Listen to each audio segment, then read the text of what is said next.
El escudo del erizo.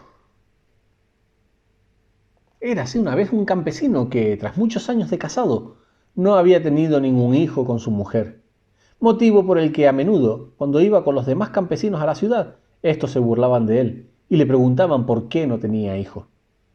En una ocasión, se puso tan furioso que cuando llegó a su casa dijo: «Yo quiero tener un hijo, aunque sea un erizo». Pasó el tiempo, y tras quedar su mujer embarazada, a los 9 meses, tuvo un hijo varón. Pero ¿cuál fue su sorpresa? Que de mitad para arriba era un erizo y de mitad para abajo un niño.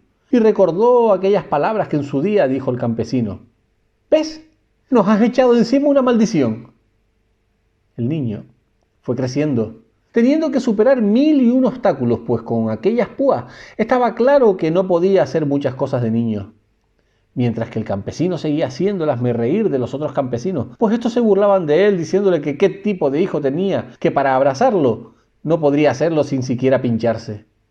Así que el campesino lo único que deseaba es que su hijo desapareciera, y en uno de sus muchos lamentos, su hijo lo escuchó mientras estaba escondido y se sintió tan mal por aquellas palabras de su padre que decidió marcharse al bosque. El niño erizo, una vez en el bosque, allí tuvo que aprender a cazar y recolectar para vivir, y se hizo un experto en el uso del arco y la flecha, y era tan ágil que hasta se les arreglaba para arrear a los cerdos en el gran bosque. Ocurrió que en una ocasión el rey de Letonia se perdió en el bosque mientras cazaba, y busca que busca, no encontraba la salida hasta que sin querer se encontró con el niño erizo subido a las ramas de un árbol, y al que le preguntó si conocía cuál era el camino para volver a su reino. El niño erizo se bajó del árbol y le dijo que le enseñaría el camino si el rey le prometía que le diese lo primero con lo que se encontrara en la corte real cuando llegara a casa. Una vez cerrado el pacto, el niño erizo le enseñó al rey el camino, quien llegó felizmente a casa. Nada más abrir las puertas del palacio, su hija se abalanzó sobre su padre dándole abrazos y besos. En ese momento, el rey se alegró de ver a su hija nuevamente, pero un segundo después, su cara se puso seria y triste mientras recordaba el pacto que había hecho en el bosque. Así que le contó a su hija lo que le había sucedido y que le había tenido que prometer a un extraño animal que le daría lo primero que se encontrara al llegar a casa. Y había sido a ella. Entonces tramaron que le dirían al niño erizo que lo primero que vio fue a los cerdos que estaban en la porqueriza y que se los llevaba en pago.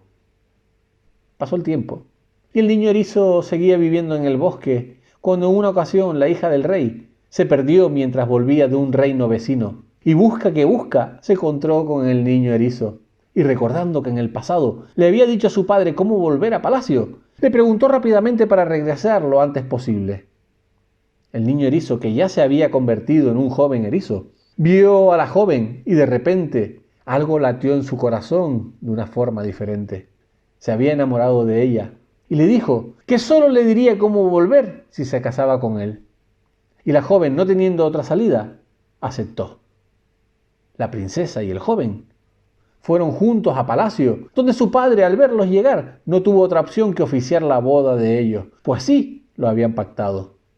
Llegó la primera noche después de la boda, y el joven erizo estaba tan cansado por el camino realizado hasta palacio y la fiesta de la boda, que nada más llegar a los aposentos de la princesa, cayó rendido de sueño, aunque el sol todavía no se había puesto.